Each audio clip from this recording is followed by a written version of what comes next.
E aí pessoal, tudo bem com vocês? Eu espero que vocês estejam maravilhosamente bem e como prometido no título desse vídeo, hoje eu lhes trago a partida mais bela da história do xadrez.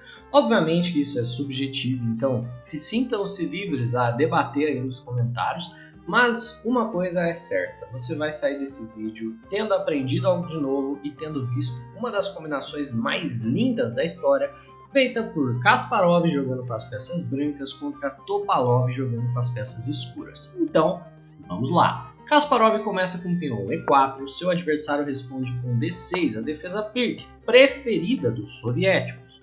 Temos peão em D4 expandindo no centro, o cavalo vem para a casa de F6 ameaçando o nosso peão, cavalo em C3 desenvolve enquanto defende o peão, e o nosso adversário joga bispo em G6, optando por fianquetar o bispo, uma vez que ao longo dessa diagonal ele muito provavelmente não vai jogar. A partir daqui o jogador de brancas tem algumas alternativas. O que a maior parte dos jogadores prefere fazer é jogar de maneira calma. Cavalo em F3, depois bispo em E2, fazer um roquezinho aqui curto, e isso recebe o nome de sistema quieto, e a razão é óbvia, não vai ter nenhum tipo de ataque maluco aqui.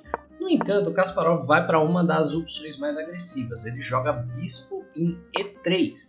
Esse lance não parece agressivo de princípio, mas a ideia do lance é a seguinte: o adversário acaba de colocar 3 peões em casas claras, enfraquecendo por consequência as casas escuras aqui ao longo da ala do rei. A estrutura de fianqueto enfraquece H6 e se o peão de E se mover, vai enfraquecer F6. Para quem não sabe, uma casa fraca é uma casa que não pode mais ser defendida com peões, como por exemplo aqui a casa de H6, e essas são geralmente fraquezas estratégicas de longo prazo. Os dois jogadores vão brigar pelo controle dessas casas. O que acontece? O bispo é particularmente importante porque ele controla qualquer tipo de infiltração nessas duas casas. Então, o Kasparov vai jogar para trocar o bispo de casas escuras pelo do seu adversário que está fianquetado. O oponente joga bispo em G7 e esse tipo de ataque geralmente vai vir com dama em D2 e depois o bispo em H6 ofertando a troca para que a dama possa infiltrar.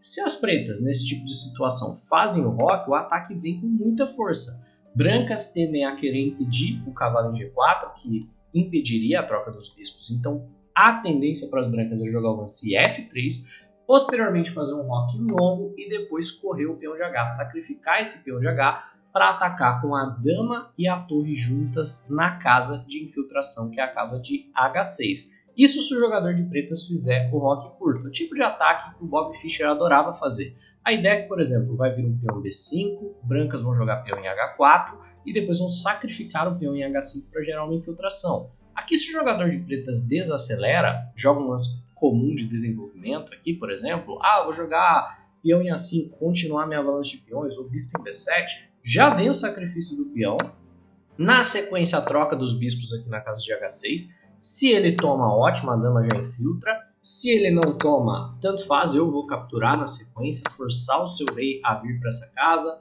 chuta o seu cavalo, infiltra com a dama na casa fraca, e agora a dama e a torre estão jogando em conjunto, ameaçando o peão de H7. Vai vir, por exemplo, um peão em E5, alguma coisa aqui que vai chutar o cavalo daqui. E, por consequência, o ataque das brancas é muito, muito poderoso. Bem? Isso é claro se o adversário jogar de maneira um pouco imprecisa, se ele fizer o roque curto. Então, o bispo em E3 ele pode parecer um lance de desenvolvimento normal, só que ele tem as suas ideias agressivas por trás. E o Topalov sabe muito bem disso. Então, quando vê o dama em D2 por parte do Kasparov, ele segura o roque. Ele joga primeiro o peão em C6, com ideia de expansão na ala da dama. A ideia do peão C6 é apoiar um peão B5, peão B4. Quando o Kasparov, então, joga peão em F3 para impedir a troca dos cavalos, o Topalov não faz o roque. Ele joga peão B5 expandindo na ala da dama, vem o cavalo em E2 desenvolvendo por parte do Kasparov, cavalo em D7 por parte das pretas e o bispo vai para H6 ofertando a troca. Então as pretas optam por não rocar. Por quê? Depois da troca dos bispos, a dama acaba infiltrando aqui nas casas escuras que ficaram enfraquecidas e agora as pretas não têm mais a opção do roque curto. No entanto, também não tem que se preocupar com aquele ataque fulminante de checkmate. que acontece? O jogador de pretas não tem mais uma boa escolha de para onde fazer o rock. Ele vai ter que fazer o rock na ala da dama. No entanto, ele já comprometeu um pouco a sua estrutura de peões, então podemos dizer que estrategicamente as brancas têm mais facilidade de converter essa partida a partir daqui. Apesar do engine dizer que a posição está igual, os humanos não interpretam dessa forma. Essa é uma posição mais fácil de jogar para o jogador de brancas. Pretas então jogam bispo em B7, precisam desenvolver para poder finalmente acelerar seu rock, e as pretas vão ter um pouco de dificuldade para ativar esse bispo. Agora o bispo está atrás do peão. Temos então o peão em A3 por parte das brancas para impedir o peão em B4 chutando o cavalo. E5 é um lance interessante por parte das pretas contestando o centro, e veja que os jogadores vão manter a atenção central. Se você nunca sabe quando é bom capturar, quando é bom manter a atenção e fazer outra coisa, é só você pensar o que a captura acaba fazendo com a posição. Veja só, o jogador de brancas possui 2 peões centrais e algum controle sobre a casa de E5 e a casa de C5, enquanto o jogador de pretas possui apenas um peão central e, novamente, algum controle sobre a casa de F4 e D4. Se brancas capturam, pretas provavelmente vão tomar de peão. Então elas foram de ter um peão no centro, controle sobre essas duas casas, para exatamente a mesma coisa. Seguem tendo um peão no centro e controle sobre essas casas. Ou seja, essa captura beneficia o jogador de pretas, porque ele somente elimina o controle central das brancas. Brancas querem manter a atenção, por consequência fazem um rock longo. Veja agora da perspectiva das pretas. Se as pretas tomam, tudo que elas fazem é ativar as peças das brancas, que vão tomar de cavalo, e agora tem um cavalo muito melhor centralizado. Portanto, os dois jogadores aqui vão ignorar essa tensão até que exista alguma razão real para você tomar. Veja só o que fazem as pretas. Dama em E7 para fazer o rock longo. Nós temos o rei em B1, lance extremamente natural, a ideia é você tirar um pouco o rei do centro. Toda vez que você faz o rock longo, esse lance é interessante. E peão em A6, que parece um lance inofensivo, parece não fazer nada. Mas o peão em A6 acaba tendo uma clara ideia. E a ideia do lance aqui por parte das pretas é finalmente poder capturar. Veja só, se as pretas capturam agora, o cavalo fica centralizado. E se você jogar o C5 para poder ativar o seu bispo, o cavalo toma B5. Lance tranquilo porque o B5 está solto. Com a presença do A6, as pretas estão preparando para fazer exatamente a mesma captura e depois jogar o C5, ativando o bispo e chutando a peça que vai ficar aqui na casa de D4. Veja como os mestres pensam essas mudanças na estrutura de peão. Temos então o cavalo em C1, é uma manobra. A ideia é trazer o cavalo para a casa de B3 e infiltrar nas casas que estão fracas aqui na ala da dama. Olha só, o jogador de pretas acabou gerando várias casas fracas na ala da dama também, colocando todos os seus peões praticamente em casas claras. Temos um claro problema de casas escuras aqui para o jogador de pretas desde aquela troca de bispos lá no início da abertura. Pretas fazem um rock longo, o computador não gosta, ele não sente segurança nesse rock longo, e o cavalo vai para a casa de B3 preparando-se para infiltrar. Agora temos aquela captura que a gente comentou mais cedo, a ideia é muito clara. Brancas têm que retomar, seja de torre, seja de cavalo. Independente da retomada, o C5 vem com tempo na peça, ativando o bispo de casas claras do jogador de pretas. Kasparov tem que voltar então à sua torre, mas isso tudo não foi a troco de nada. Veja só, o rei está um pouco mais exposto a cada avanço de peão, ao mesmo tempo que esse peão de D6 é um peão da base da cadeia e, por consequência, é um alvo de longo prazo para o jogador de brancas. Ele não quer permitir para o jogador de pretas jogar o avanço peão em D5. Então, já estamos chegando na parte onde vamos ter os vários lances brilhantes e a situação estoura completamente por conta desse rei inseguro. Se você está curtindo, já aprendeu alguma coisa até aqui, não deixe de se inscrever no canal, dispara o like nesse vídeo para mostrar para o YouTube que você curte, para que ele possa te recomendar os próximos vídeos desse canal, tá bem? Agora, voltamos à partida. Cavalo em B6 vem por parte das pretas, a ideia é que a torre possa proteger esse peão, que o cavalo possa apoiar o avanço da fraqueza das pretas no futuro. Veja só, o jogador de pretas tem um peão atrasado aqui, é um peão da base da cadeia. Ele gostaria muito de poder eventualmente jogar D5, D4 e causar problemas aqui na estrutura do jogador de brancas, puxar mais espaço na ala da dama. Temos peão em G3 por parte das brancas, olha só. Brancas têm uma cadeia de peões em casas claras. Por consequência, esse bispo é o que a gente chama de bispo mau. Ele tem muita dificuldade de participar do jogo. A ideia para quando você tem um bispo mau é tentar passar ele para o lado correto da cadeia. Então, temos uma cadeia de peões aqui, tem um lado errado da cadeia, porque o bispo não afeta o tabuleiro aqui em F1, aqui em D2, aqui em D3, e um lado certo da cadeia de peões. A gente quer passar o bispo para o lado certo, portanto, peão em G3, para a gente poder jogar o bispo na casa de H3. O rei então sai dessa diagonal, já que o bispo estava vindo para ali, e temos o cavalo em A5 tentando capturar o bispo de casas claras. O lutador novamente não gosta do lance, porque o adversário não é forçado a deixar você trocar, então ele volta o bispo, e agora o bispo em H3 ativando a peça. Aqui, o jogador de pretas joga então o seu lance peão em D5, tentando se livrar da sua fraqueza e tentando abrir o centro do tabuleiro, já que ele tem uma torre na coluna aberta, uma dama na coluna aberta, outra torre pode vir para cá, e as brancas não querem permitir a abertura ainda. Então, primeiro, dama cheque, para trazer a dama um pouco mais para perto da ação e pressionar o cavalo que está defendido somente pela dama, e depois do rei sair ali para a casa de A7, que é a única casa que o rei tem para sair, trazem a torre para a casa de E1. E agora o jogador de brancas está argumentando que as pretas não vão abrir a posição, pelo menos não completamente. Se o jogador de pretas captura esse peão, por exemplo, a gente vai retomar aqui de peão, vamos ter a casa de D5 prontamente controlada. Então o jogador de brancas mantém a posição fechada e as pretas avançam o seu peão. Beleza, para as pretas até agora está tudo ok. O jogador de pretas conseguiu se livrar da sua fraqueza, que era o peão de D6, agora gerou um peão aqui que puxa bastante espaço e está começando a ficar difícil de jogar essa posição para o Kasparov. Veja só, de repente esse cavalo já não tem mais para onde ir. Ele pode até ocupar a casa de D5, só que depois da captura desse cavalo, peão toma e a torre tem um tempo na dama, mas a dama sai da frente. O jogador de pretas tem uma estrutura muito mais saudável para esse final de jogo. Por isso ele oferta essa troca de damas. Veja só, se a gente troca as damas aqui, de repente nós vamos certamente perder o peão de D5. Não vai ter muito como a gente manter esse peão, né? Se a gente vai lá e troca damas, vamos perder o final. E ao mesmo tempo, se a gente tira a dama aqui da troca, a gente vai perder o peão. Estamos com um peão a menos, logo vai vir C4, logo vai vir D3. Está muito difícil de jogar. E aqui vem o brilhantismo do Kasparov. Ele joga um lance muito difícil de encontrar e a sequência desse lance é mais difícil ainda.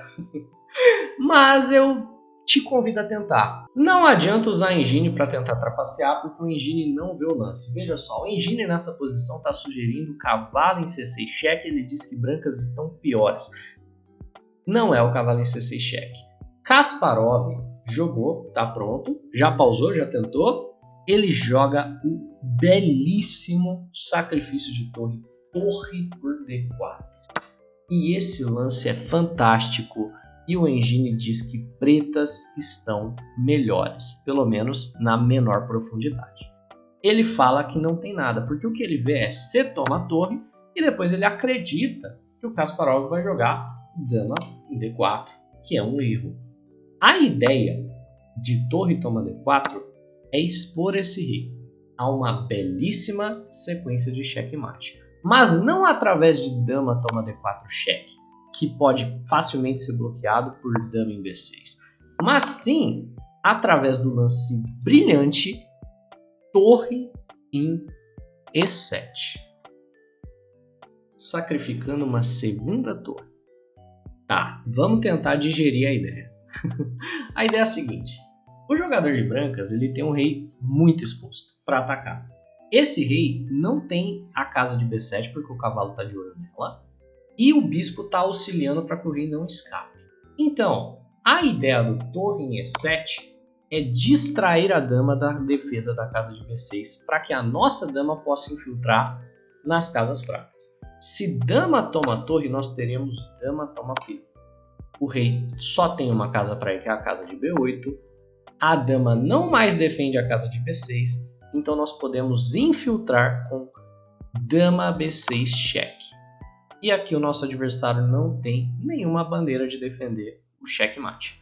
Se ele defende de dama, cavalo em C6 é checkmate. Um belíssimo, lindíssimo checkmate. Se o adversário defende de bispo, o checkmate demora um pouco mais. Cavalo cheque, parece que a gente ganhou a dama. Não, não é ganhar a dama, é checkmate. Depois, dama em A7 apoiada pelo cavalo. Belíssima, lindíssima, maravilhosa ideia. Tudo isso acontece se, e apenas se, o adversário capturar a torre. Então você veja que o Engine ainda não está convencido.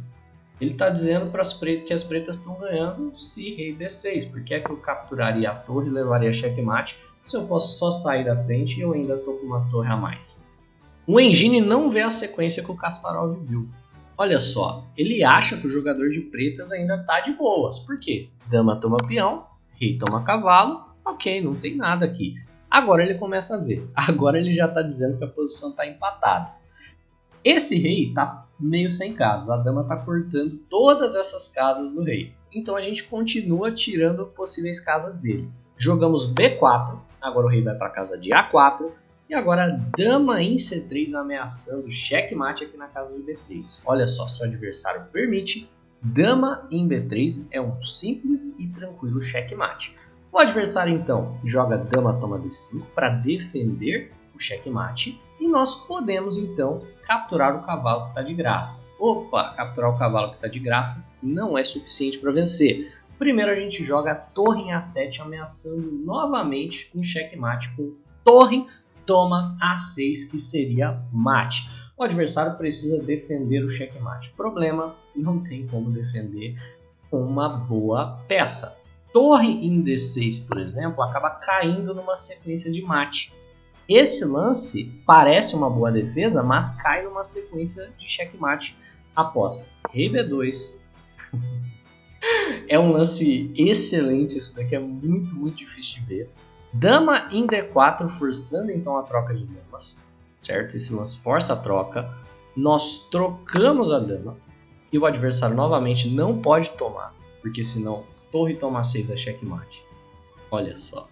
O adversário joga então cavalo em D5, dama toma torre e agora essa ideia aqui é imparável. Ele ainda consegue atrasar um pouquinho a ideia, mas nós temos um checkmate através dessa sequência maravilhosa. Então torre D6 parece defender, mas é uma gafe. O único lance que defende, o dama D6 também cai naquele checkmate que a dama estava protegendo.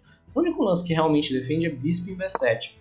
Só que o bispo está defendido apenas pela dama. E a dama está sobrecarregada, porque defende o bispo e defende o checkmate também. Então, torre toma B7. A gente toma o bispo de graça. O adversário joga então dama em C4 propondo a troca de damas. E não, muito obrigado. O cavalo está caindo lá na casa de F6. Com o tempo, porque há uma ameaça de checkmate. De repente, a gente já recuperou o material que a gente sacrificou. E nessa posição, depois que o jogador de brancas captura o cavalo, o Engine ainda consegue encontrar um plano de empate. Na verdade, ele consegue trocar tudo e ir para um final levemente inferior. E a ideia não é nada fácil de ver.